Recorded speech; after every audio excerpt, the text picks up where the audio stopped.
Hey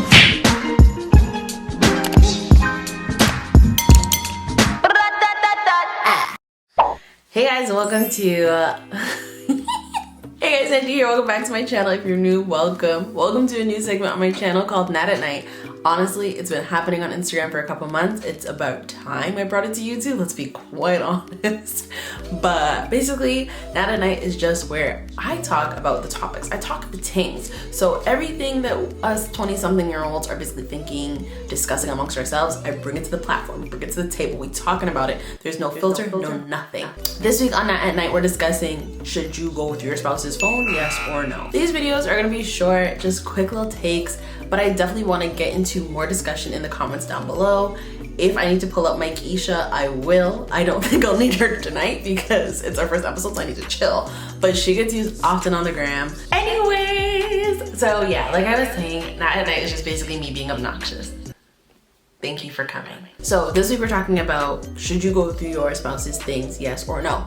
In my opinion, it's a hard no. Like, do not pass go, do not return to your home, go to jail, go straight to jail. Because at the end of the day, what are you going in there for? Like, I'm just trying to understand what's the reason. Like, and I definitely understand people having insecurities. I'm not saying that that's not natural, and I'm not saying if you have an instinct or your gut is telling you to do something, I'm not saying don't do it. But I don't think the action that you should be doing is going through your spouse's phone. Let me explain. In my opinion, a better option, hear me out, just talk, have a conversation. Say to your partner, I'm feeling insecure.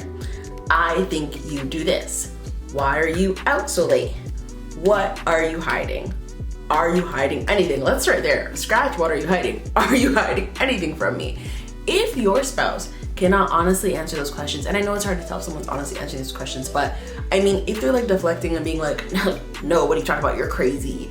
If they're gaslighting you, then that is a sign that you don't even need to look in their phone. Because if I was to say that to my boyfriend right now, and this is, yes, I know I'm blessed and highly flavored, but I'm just saying, if I was to say that to my man, he wouldn't say I'm crazy. He would say, there's no one else that I love but you, babe. He would reassure me, and none of his behavior exhibits anything that would make me think that I'd have to go there anyways. But I'm just saying, if you're in that situation, there are other ways to find out. And if you can't talk, going through your spouse's things is just like a huge invasion of privacy, and it's rude. Like, even if at the end of the day your spouse is cheating, I still think it's wrong of you to go through their things.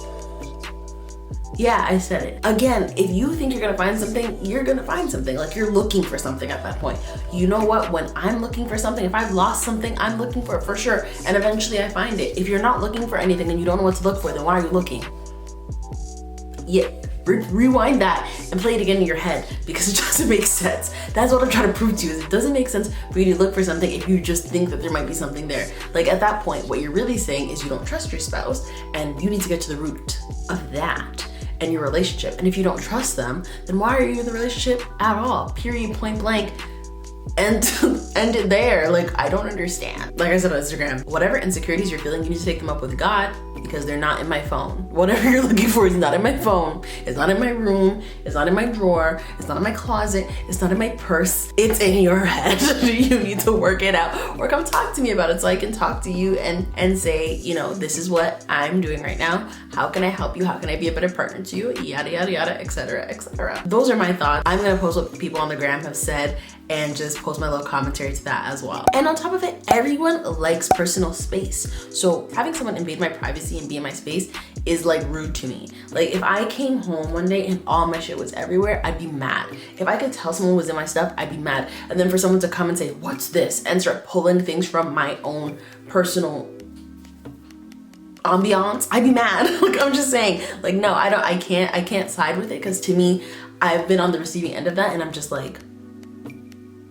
what are you doing? Like, what are you doing? And either way, snooping doesn't do anything. If you're snooping, there are underlying trust issues. So say you're snooping and you find something, what happens then? You confront them, you talk to them. Why didn't you just do that in the first place? What were you afraid of? Oh, you were afraid that things were gonna change?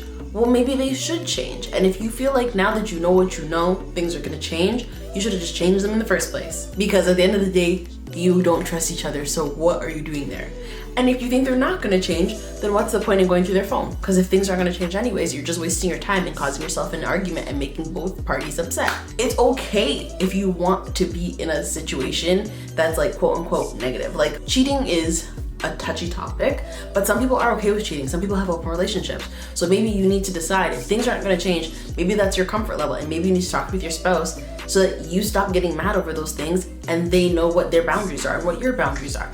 And if this is crossing a boundary for you, then again, you need to get out of this relationship. I don't know if I can make this any more clear, but at the end of the day, if you don't trust them and you can't talk to them, then why are you in the relationship? What are we doing here? Why is everyone wasting their time? And I just feel like it's a no. I feel like going through their phone is like, it's not even a last resort. It shouldn't even be an option. Like it shouldn't even be in the list of like, how can I figure out what's going on wrong with my relationship? It should be not even in your mind. It's the first thing should be talk to your partner and just communicate just a little bit, because that can probably solve a lot of your problems. And if it doesn't, then you probably need a new partner. That's it for Natt Night. Thank you guys so much for tuning in. Comment down below if you've ever went through an ex's phone or boyfriend's phone, a spouse's phone. Leave your little stories in the comments down below. I've never done it. I don't think I've ever had to. I think I maybe wanted to like once in high school, but like I've never as an adult had the desire. No. But anyways, leave your stories in the comments down below. If you did like this video, please give it a big thumbs up. And as always, subscribe to me. You pay my bills, right? Again, thank you guys so much for watching, and I'll see you in my next one. Bye.